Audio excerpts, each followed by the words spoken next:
हर खबर पर आपकी नजर बेताब समाचार। माननीय सदस्य श्रीमती इकरा चौधरी जी।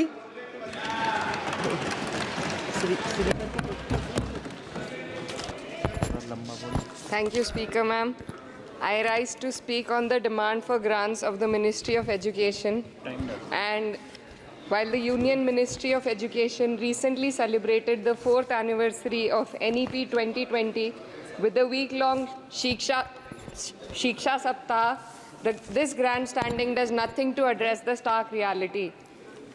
And as a member who have very recently been a student too, I would like to shed some light on the facets that are not as rosy as the government might think.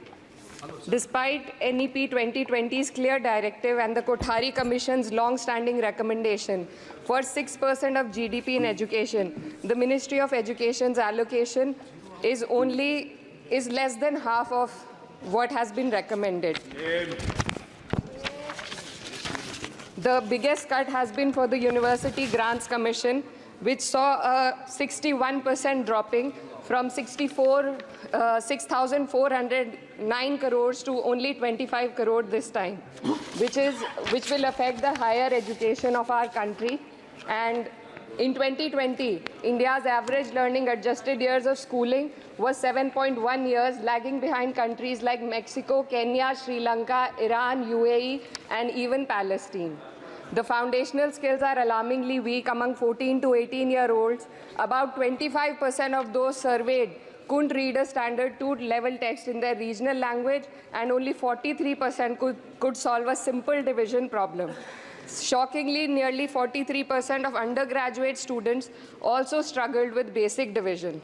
This report is a testament to the fact that in reality, our education system has failed to educate a large section of the population, especially students from underprivileged backgrounds dependent on state-run education.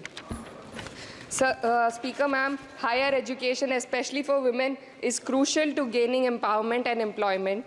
And the AISHE report shows that only 10.4 colleges in the country were exclusively female. The constituency that I represent and other such areas in the country where patriarchal beliefs have prevented women from accessing co-ed colleges.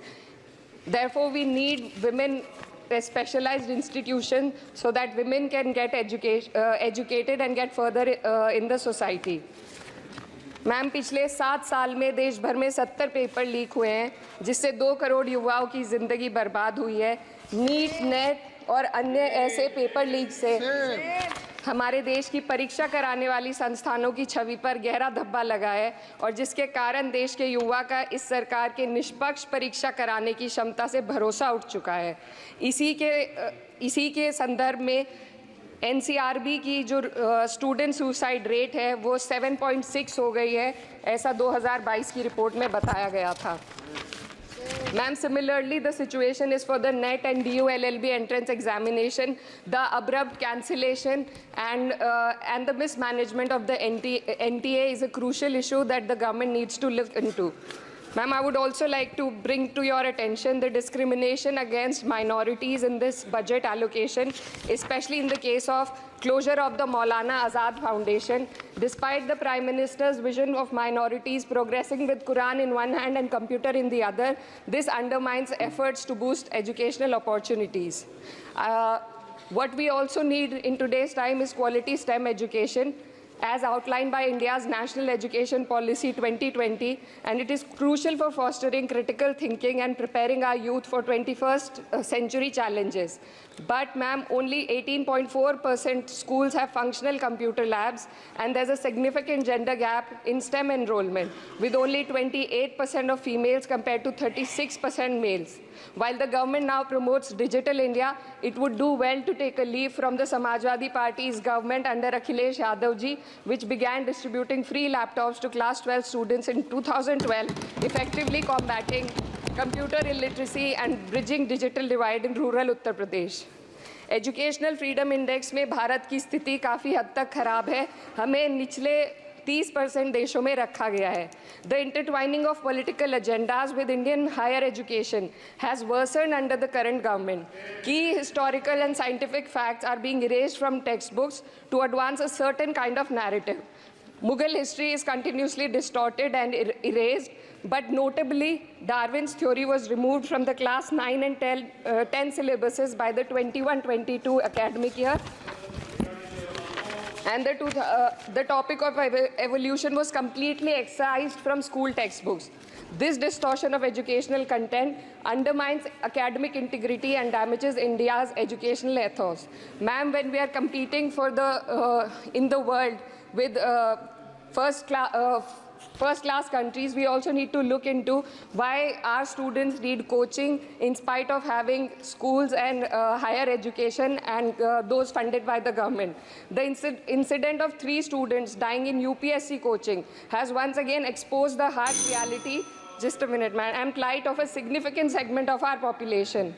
These young individuals, hopeful of securing government jobs, endure poor living conditions in places like Kota and Rajendra Nagar.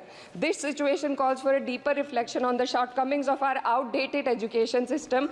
The coaching industry in India has become a critical part of the educational landscape due to the failures of the traditional schooling system. The national education policy fails to address why students rely on coaching in the first place. So, ma'am, I would like to end with certain demands to the minister for my constituency.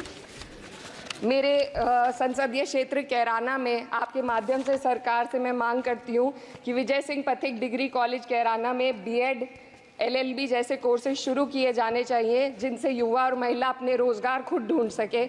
जनपद शामली के कैराना और ऊन में और सहारनपुर के नकुड़ में girls degree college और girls hostel खोले जाएं।